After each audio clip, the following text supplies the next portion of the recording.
Hi everyone, I'm Tony from Floor Street, and in this video I'm going to talk about the top 5 most important factors when you're choosing a floor.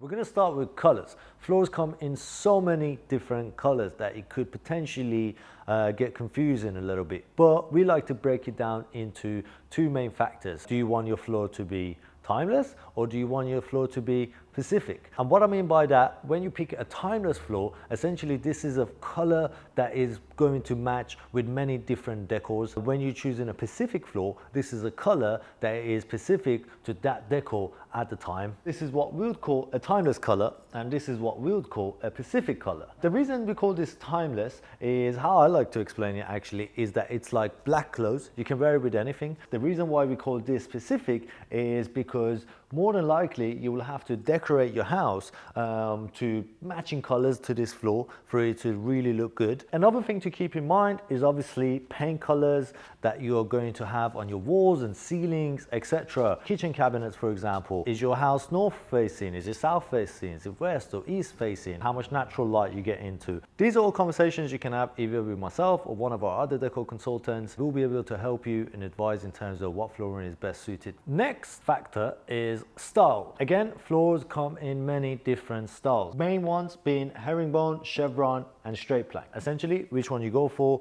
is entirely up to you. There is no right or wrong. It's very personal preference. Personally, I love herringbone. You know, a lot of people like chevron. I know Alex loves chevron a lot because he's from France, and this is very a Parisian type of flooring. Straight plank is more, you know, for, I'd say, if you don't want your floor to look so busy, and if you don't want your floor to be a feature on its own almost, and you want it to be more of a blank canvas, is when you choose a straight plank floor, because it doesn't really scream in your face as soon as you walk in. Different factor, guys, is materials. This is super important because essentially you can't have all materials in all places. Some are just not suitable. Tiles, for example, behind me is a material that is waterproof. So essentially this would be really good in a bathroom or a kitchen, for example, although it is slightly cold. So if I was to have it, I would consider putting underfloor heating under it. One that we recommend quite a lot is natural materials like wood and wool and sisal, anything that is natural, which in turn means that is sustainable and it is good for the environment, and also it is very, very long lasting. Other materials can be synthetics like laminates and LVT. By that I mean that they are man-made. The only downfall to those materials is that they are not so sustainable. To find out which material is more suited for you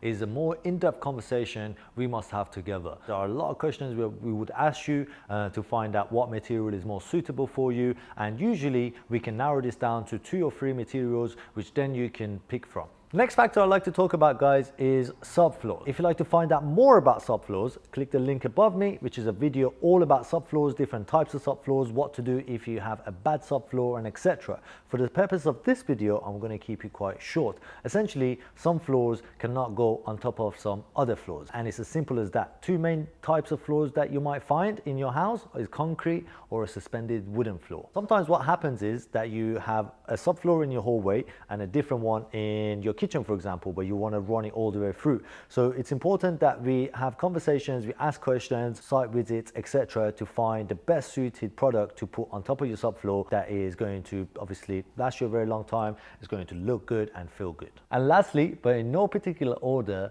the last of the 5 factors is budget. Now, budget is very, very important, although sometimes we don't like to talk about it, but essentially different floors cost different amounts. More natural floors like wood floors, for example, or natural material carpets like wood or sisal tend to be the more expensive option.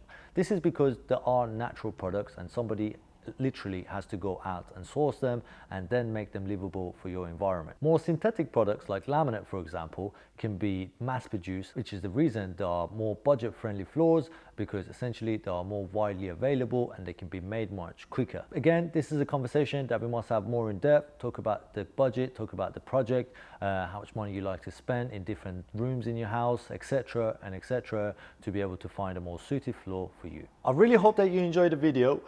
If you did, please do like and share it with your family and friends who may also find it enjoyable and useful.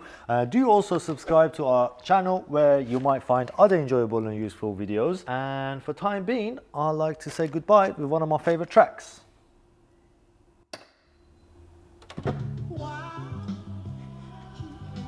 their space.